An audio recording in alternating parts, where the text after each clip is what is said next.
Graça e paz, amados irmãos e irmãs. Estamos chegando ao quinto e último dia da campanha, sendo que este último dia iremos tratar sobre o assunto sobre mentir. Sim, está dentro da campanha Combatendo a Mentira, e hoje trazemos esta última reflexão sobre mentir. Deus fala a verdade e nunca mente. A mentira desagrada a Deus, por isso não devemos mentir para outras pessoas, nem para Deus. Apenas a verdade liberta. Mentir causa muitos problemas. Uma mentira pode destruir a reputação de uma pessoa inocente, separar bons amigos ou levar pessoas a tomar decisões desastrosas. O mentiroso perde a confiança das pessoas e receberá o castigo. Quem mente deve pedir perdão e passar a falar a verdade. Hoje, neste quinto e último dia, um assunto extra que estamos falando sobre mentir. Iniciaremos a reflexão no livro de Êxodo, capítulo 20, versículo 16. Não dirás falso testemunho contra o teu próximo. Eu trago esta reflexão agora em Êxodo 20, versículo 16. O lobo transvestido de ovelha. O novo mandamento: não levante falso testemunho contra ninguém. Este mandamento pode ser quebrado pelos que se ficam em silêncio quando ouve que um inocente é caluniado injustamente. Quantas vezes, diante da sua família, diante do trabalho, diante da sociedade, você percebe que aquela pessoa está sendo injustiçada, está sendo recriminada, está sendo acusada diante de uma grande mentira. E você, percebendo aquilo, se cala. Se cala. Permite que aquilo aconteça. Pode ser quebrado por um encolhimento de ombros ou um arquear das sobrancelhas. Pode ser quebrado por aqueles que encontram uma emoção maligna em fazer ressaltar os defeitos de conduta de outros, em julgar seus motivos e criticar seus esforços. Qualquer que desfigura de qualquer maneira a verdade exata para obter uma vantagem pessoal ou por qualquer outro propósito, é culpado de levantar falso testemunho. Este nono mandamento proíbe levantar falso testemunho. Neste sentido, protege a reputação das pessoas contra a calúnia. Ele também estabelece uma base concreta para o antigo sistema israelita de justiça. De acordo com as antigas leis de Israel, uma pessoa era considerada culpada ou inocente com base na declaração de uma testemunha fidedigna. O falso testemunho arruinava gradativamente a justiça. Se hoje você exige a justiça, exige que as pessoas sejam corretas com vocês, olhe para o seu interior e, vendo que está de acordo com a verdade, prossiga, porque Deus está contigo. Em Provérbios, capítulo 12, versículo 12, a palavra diz: o perverso quer viver do que caçam os maus, mas a raiz dos justos produz o seu fruto. A perversidade faz mal aos ímpios. A retidão ajuda os justos. Isto é outra forma de dizer que tudo que o homem semear, isto também ceifará. A expressão a raiz dos justos também aparece no versículo 3, que diz: este provérbio fala sobre o fim definitivo do ímpio e do justo. O que seguir a impiedade terminará em ruínas, mas os justos restarão de pé, com a imagem da árvore em Salmos 1, versículo 3, que diz: ele é como árvore. A metáfora da árvore plantada sobre a corrente de águas sugere a prosperidade e o êxito que podem acompanhar o ser humano que observa e aplica os princípios da Escritura. Ele é como árvore plantada junto à corrente de águas que, no devido tempo, dá o seu fruto e cuja folhagem não murcha. E tudo quanto ele faz será bem-sucedido. Assim será na sua vida. Glórias a Deus. Meditando agora no livro 1 de João, capítulo 1, versículos de 8 a 10. E a palavra diz: se dissemos que não temos pecado nenhum, a nós mesmos nos enganamos, e a verdade não está em nós. Se confessarmos o nosso pecado, Ele é fiel e justo para nos perdoar os pecados e nos purificar de toda injustiça. Aleluia! Se dissermos que não temos cometido pecado, fazemo-los mentiroso e a sua palavra não está em nós. Meditando nos versículos de 8 a 10, no versículo 8, outra implicação do anunciado teológico é a realidade do pecado na vida humana. Embora o mundo atual negue o pecado como um estado de vida diante de Deus, viver e anunciar a fé cristã se baseia no fato do Espírito Santo nos convencer do pecado, da justiça e do juízo. Reconhecer nossa natureza pecaminosa e suas desastrosas consequências é o passo inicial para receber o perdão, pois significa que reconhecemos o nosso fracasso diante de Deus e nossa necessidade dele. No trabalho que nós temos da nossa vida aqui, humana, celestial e evangelística, não podemos deixar nunca de anunciar a realidade nefasta do pecado na vida humana e como nos distanciou de Deus, bem como a realidade da salvação proporcionada e oferecida por Cristo. Versículo 9.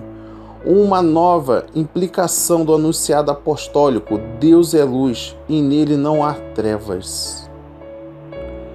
Para a nossa vida e nossa missão é o perdão de Deus. Seu perdão está fundamentado em sua própria pessoa, Ele sendo Ele luz, fiel e justo, que mantém sua promessa redentora em Cristo. Nesse sentido, o perdão é parte fundamental do próprio ser de Deus. Por isso, podemos reconhecer como verdadeira a palavra de Deus, que afirma que somos pecadores e, consequentemente, podemos confessar o nosso pecado de Deus. Confessar o nosso pecado a Deus, confiante em seu perdão. Na mensagem que nós temos, a nossa mensagem missionária, evangelística, a nossa mensagem como cristão, além de anunciar o estado da vida pecaminoso, que é o estado de vida pecaminoso em que todos os seres humanos se encontram, anunciamos também que Deus, por sua natureza e obra, é o único que pode nos conceder o perdão e a salvação. A igreja, portanto, é uma igreja que se preocupa em levar aos demais a mensagem do perdão divino. Lembrando que a igreja também somos nós. Encerro no versículo 10, a última implicação que nos mostra João diante do anunciado Deus é luz e nele não há treva nenhuma, é que, ao afirmar que nenhum pecado em nós consideramos Deus mentiroso em sua palavra, sem nenhum significado para a nossa vida. Diante disso, não é possível viver a espiritualidade cristã de forma verdadeira e sadia, crendo que o que dizemos, pensamos e fazemos está livre de todo pecado. Somente em Deus não há pecado.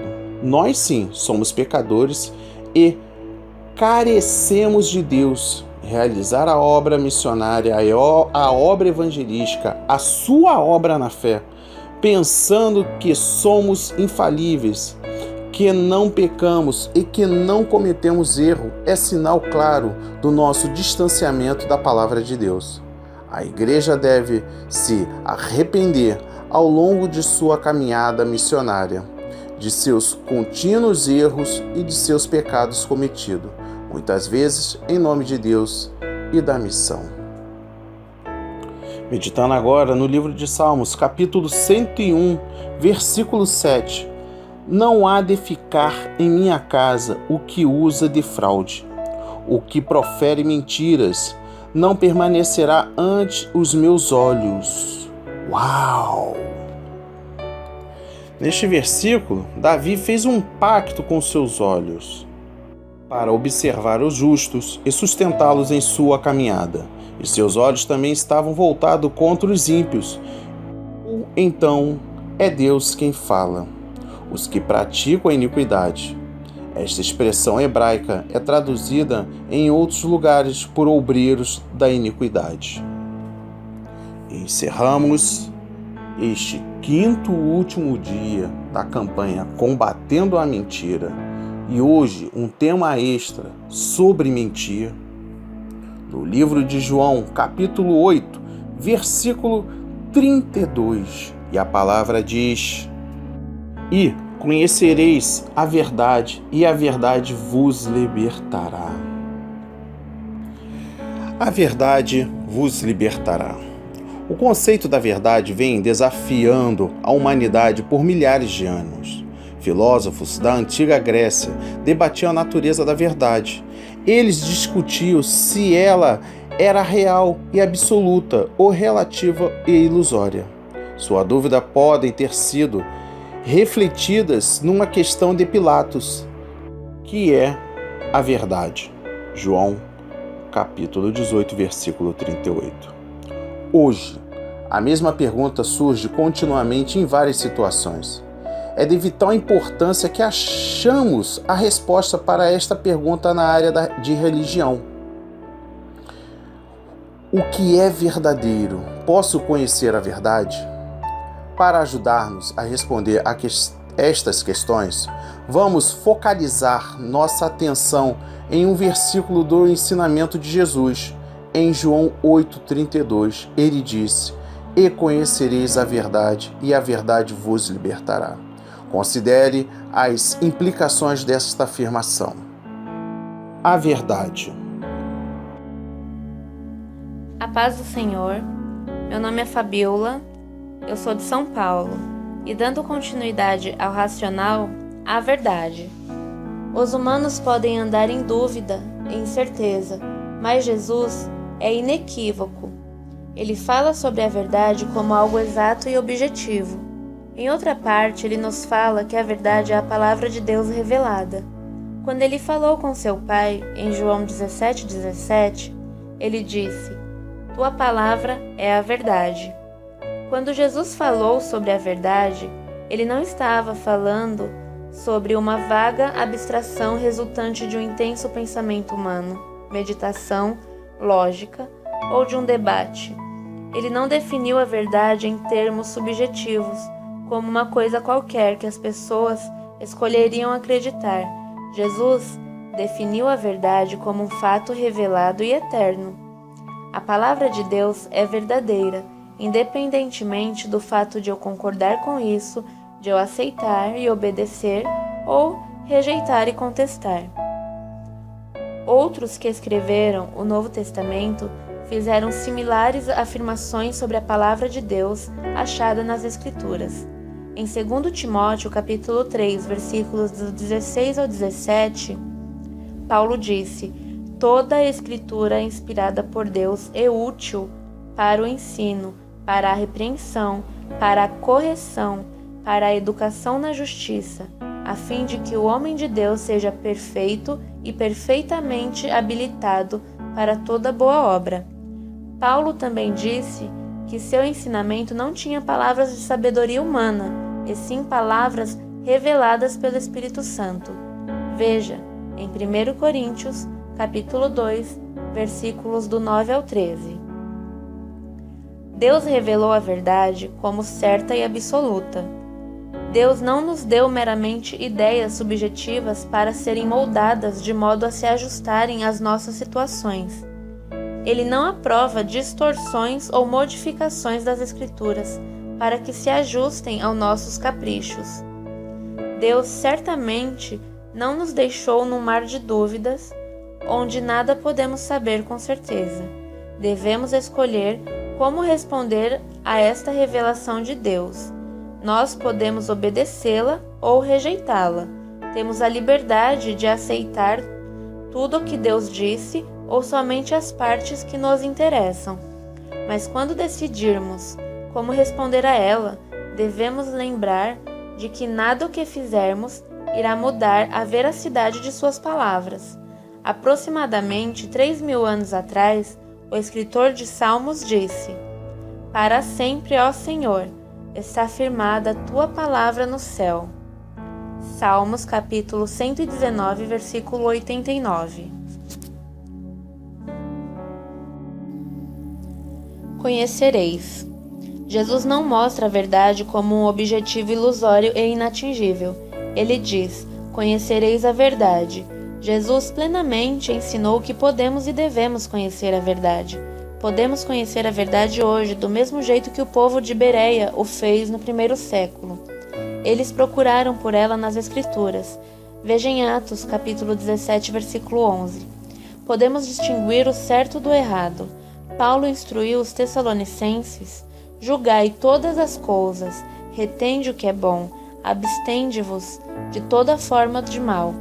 1 Tessalonicenses capítulo 5, versículo 21 e 22. Ainda hoje é verdade que a lâmpada para os meus pés é a tua palavra e luz para os meus caminhos. Salmo capítulo 119, versículo 105. As pessoas que escreveram o Novo Testamento confidentemente declaram que é possível saber a verdade.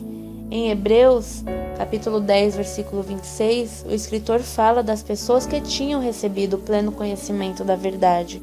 João falou com pessoas que receberam este conhecimento da verdade. Em 1 João, capítulo 2, versículo 21. Paulo condenou aqueles que estão sempre aprendendo, mas que jamais podem chegar ao conhecimento da verdade. 2 Timóteo, capítulo 3, versículo 7. Por que receberam tão severa crítica? Porque eles fracassaram em aprender a verdade, resistindo assim à palavra de Deus. Eles não compreenderam a verdade, porque assim não a quiseram. Vejam em 2 Timóteo, capítulo 3, versículo 8. Nós podemos saber a verdade. Vos libertará. Isto pode nos fazer pensar, talvez até um ponto de medo, sobre a responsabilidade dada por Deus de conhecermos a verdade. Para prevenir que sejamos esmagados por esta provocante passagem, não devemos perder esta grande promessa anexada neste trecho. Jesus acrescentou: "A verdade vos libertará." A liberdade é valorizada universalmente. Inúmeras pessoas têm sacrificado suas vidas, esforçando-se para assegurarem sua própria liberdade política ou de outrem também. Verdadeiramente, em todas as nações do mundo, o encarceramento é considerado como uma severa punição para aqueles que violam a lei. Tão valiosa quanto a liberdade pessoal e política, também é aquela que Jesus nos fala em João capítulo 8, versículo 32. Só que esta liberdade é até mais significativa. Nossos pecados nos leva a consequências de vínculos espirituais imortais, eterna separação de Deus.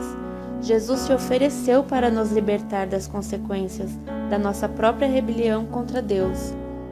Paulo nos lembrou deste benefício do Evangelho em Romanos, capítulo 1:16. É o poder de Deus para a salvação de todo aquele que crê, primeiro do judeu e também do grego.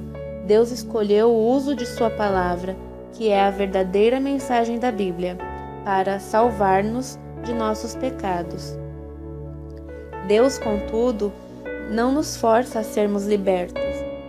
Muitas pessoas são enganadas por Satanás e seus falsos mestres para que não possam discernir a liberdade do encarceramento.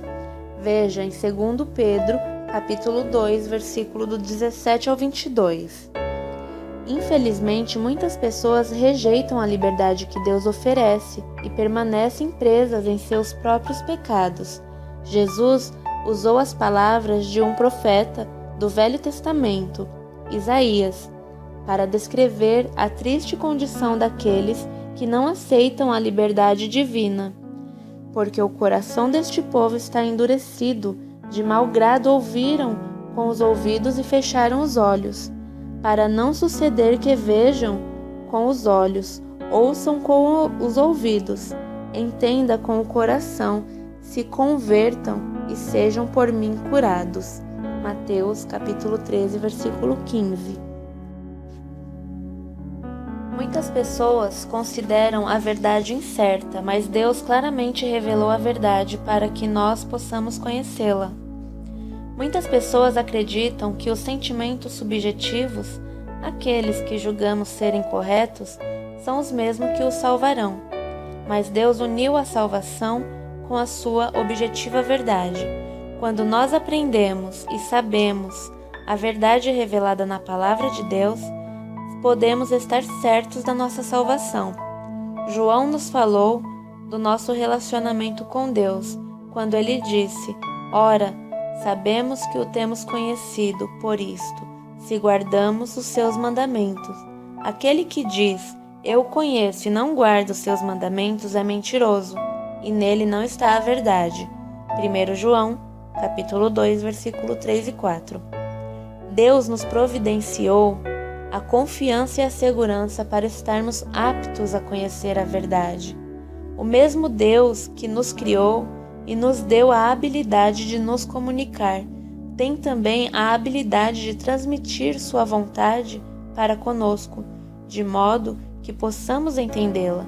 Devemos humildemente aceitar a responsabilidade de estudar, entender e obedecer sua revelação. Num mundo desordenado pela dúvida e pela confusão religiosa, nós podemos achar esperança nas palavras de Jesus. E conhecereis a verdade, e a verdade vos libertará. Amém?